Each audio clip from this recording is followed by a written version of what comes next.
Russia is shifting many of its troops inside Ukraine, as we've been reporting. The British Defense Ministry and Ukrainian officials say the Russians are repositioning and resupplying. But the fighting is not stopping. Russian forces are now hitting the cities of Kyiv and Mariupol, among others, with fresh attacks. Here to break it all down for us is NBC News national security analyst Clint Watts. So, Clint, where are you seeing the fighting happening today?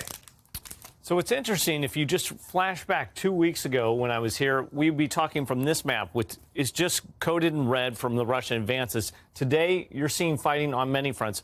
The first one is what we've all been talking about, which is the Ukrainian counteroffensives against Russian forces as they are withdrawing from in and around Kyiv. But separately, where the battle is really happening, at least at this point, is here in the east.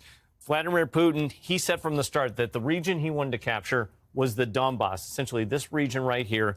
That was his justification for invading. And my guess is, and from what we see on the ground, is he is sending more forces in. And many of the forces that are withdrawing here from Kyiv, moving up into Belarus and into Russia, are going in to reinforce this axis here from Luhansk and Kharkiv, trying to link up in and around Izium. That's really where the battlefield, I think, is going to move to. Where we're not seeing as much fighting, but we do see some bombardments, is down here in the south.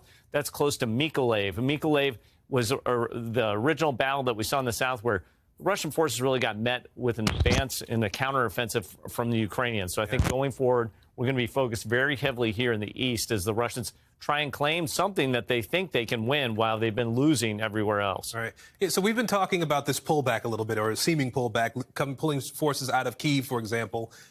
Give us an idea of what the Russian troop movements are and what exactly is going on with that. That's right. So I think the real battle, the flashpoint to watch here is Izium. Izium is this key node. Essentially, it links up down here from the southeast around Luhansk with this area, which is that battle axis from Kharkiv. And you see that from Kharkiv, that's where Richard Engel is and has been reporting quite often. That axis, if they can bring them together, they will have sealed off this portion up here very close to the Russian border.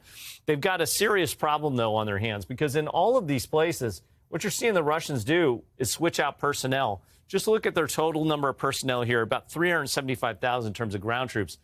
The casualty estimates are overwhelming. This is in terms of killed in action. These are these estimates. They vary wildly. The Russians don't admit to it, but they also have taken lots of wounded. And in those units that they're trying to reconstitute, what you also see is that they're trying to bring in forces from outside, meaning they can't get more Russians to go in and do the battle. So it's going to really be a battle, really a war of attrition and personnel against each other at this point.